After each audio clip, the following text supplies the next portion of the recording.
சந்தோஷமா இருப்பீங்கன்னு நான் விசுவாசிக்கிறேன். இன்றைக்கு நம்ம இந்த மாதம் முழுவதும் அந்த விழா காலத்துல கிறிஸ்துமஸ் என்கிற ஒரு விழா அந்த கொண்டாட்டங்களோட நம்ம செலிப்ரேட் பண்ணி கொண்டிருக்கோம். இன்றைக்கு ஆண்டவர் இந்த விழா காலத்துல நம்மளே அதை மாற்றி கொடுக்கிறதுக்கு கர்த்தர் நமக்கு ஒரு வாய்ப்பு கொடுக்கிறார். சரி, ஆண்டவர் எதற்காக இந்த உலகத்திற்கு வந்தார், அந்த காரியங்களை நம்ம பார்த்து கொண்டிருக்கிறோம்.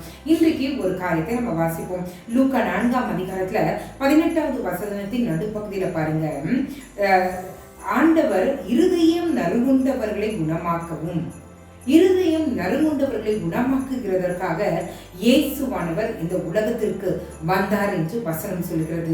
இருதயம் நறுங்குண்டவர்களை குணமாக்குகிறதற்கு இயேசுவானவர் விண்ணகத்தை விட்டு மண்ணுலகிற்கு வந்தார். எதற்காக? இருதயம் நறுங்குண்டவர்களை குணமாக்குகிறதற்காக. இன்னைக்கு நம்மள சுற்றி இருக்கிறவங்க, ஏன் நம்ம வீட்டுல இருக்கிறவங்களே எத்தனை பேர் என்ன சோதனையில இருக்காங்க, என்ன பலவீனத்துல இருக்காங்க, என்ன கஷ்டத்துல இருக்காங்க, அவங்க இருதயத்துல இருக்க பிரச்சனைகள் என்ன நமக்கு தெரியுமா? தெரியாது. வெளியே நல்லா மேக்கப் போட்டுக்கிறோம், நல்லா சந்தோஷமா சிரிக்கிறோம், நான் போயிட்டு வந்துடுறோம், அவ்வளவுதான். அவங்களுக்கு என்ன எந்த குறைச்சலும் இல்லை, எந்த வித பிரச்சனையும் இல்லை நீங்க நினைப்பீங்க. ஆனா நீங்களும் நானும் உட்கார்ந்து பேசினது உண்டா? இன்றைக்கு கர்த்தர் நம்மளை பார்த்து சொல்றாரு, நீங்க உங்க அருகில் இருக்கவங்களுடைய இருதயம் நறுங்குண்டு இருக்குமானால் அதை குணப்படுத்துகிற காரணியா நீங்க இருங்க. அவங்களோட நீங்க பேசுங்க.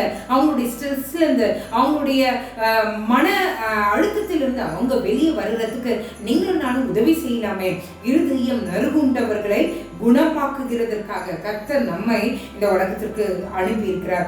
இன்றைக்கு இயேசுவானவர் இந்த உலகத்துக்கு வந்தது எதுக்கு? இருதயத்துல பலவீனமானவர்கள், இருதயத்துல சோர்ந்து போனவர்கள், இருதயத்துல காயப்பட்டவர்களை குணமாக்குகிறதற்காக இயேசுவானவர் வந்தார். இன்றைக்கு நாமும் நம்முடைய வார்த்தைகளும் குணமாக்குகிற வார்த்தைகளை கொண்ட நாவாய் இருக்கிறதா? அநேகரை நம்ம அப்படியே மூஞ்சில அடிச்ச மாதிரி பேசுறோம். ஏன்னா இந்த வார்த்தைகளை பேசும்போது கர்த்தர் என்னிடத்திலுமே பேசி கொண்டிருக்கிறார். யோசித்து பாருங்களேன், அநேக வார்த்தைகள் குணமாக்குகிற வார்த்தைகளா அல்ல, வெட்டுகிற வார்த்தைகளா, காயத்தை ஏற்படுத்துகிற வார்த்தைகளா நம்மளுடைய நாவிலிருந்து வருகிறது உண்டு. இன்றைக்கு ஆண்டவர் நமக்கு பார்த்து சொல்றாரு, இருதயம் நறுங்குண்டவர்களை குணமாக்க இயேசுவானவர் வந்தது உண்மையானால், இயேசுவானவருடைய பிள்ளைகள் என்று மாத்தட்டி கொண்டிருக்கிற நம்ம மற்றவர்களுடைய இருதய காயங்களை குணமாக்குகிறவர்கள் நம்ம இருக்கிறோம். இந்த இரவுல நம்ம ஒருத்தர் விசாரிக்கிறவர்களாய், ஒருத்தரை குறித்ததான ஒரு பாரத்தை கொண்டவர்களாய் நீங்களும் நானும் மாறலாம். ஆண்டவர் நோக்கி பார்க்கலாமா? எங்களை நேசிக்கிற நல்ல பரம பிதாவே, இருதயம் நறுங்குண்டவர்களை குணமாக்குகிற ஆண்டவரே, அங்க ஒரு பெரிய அழைப்பை நீங்க எங்க மேல வச்சிருக்கீங்க ஆண்டவரே. நாங்களோ அதை அறியாமல் மற்றவர்களுடைய காயத்தை அதிகப்படுத்துகிறவர்களா இருந்து விட்டோமே. எங்களை நீங்க தயவாய் மன்னிங்க. இந்த விழா காலங்களில யார் இருதயத்துல நொறுங்குண்டு ஆண்டவர் காயத்தோடு இருக்கிறாங்களோ அவங்களுடைய காயம் கட்டுகிற அந்த ஊழியத்தை எங்களை நம்பி நீர் கொடுப்பீராக. அவர்களை குணமாக்குகிற அந்த ஊழியத்தை என் கர்த்தர் கொடுப்பீராக. எங்க நாவிலிருந்து வருகிற வார்த்தைகள் ஆண்டவரை சுகப்படுத்துகிறதாய், குணமாக்குகிறதாய், காயம் கட்டுகிறதாய் இருக்கட்டுமே இயேசுவின் நாமத்தினால. இந்த மாதம் இந்த ஊழியத்தை நாங்கள் உண்மையாய் செய்ய எங்களுக்கு உதவி செய்யும் ஆண்டவரே.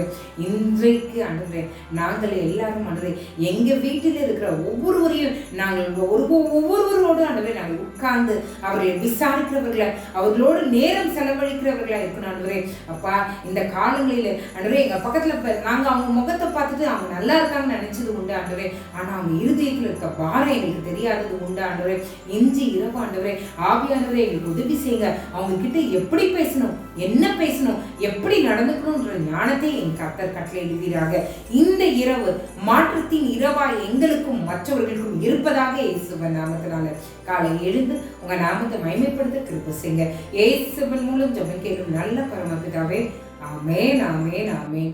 God bless you.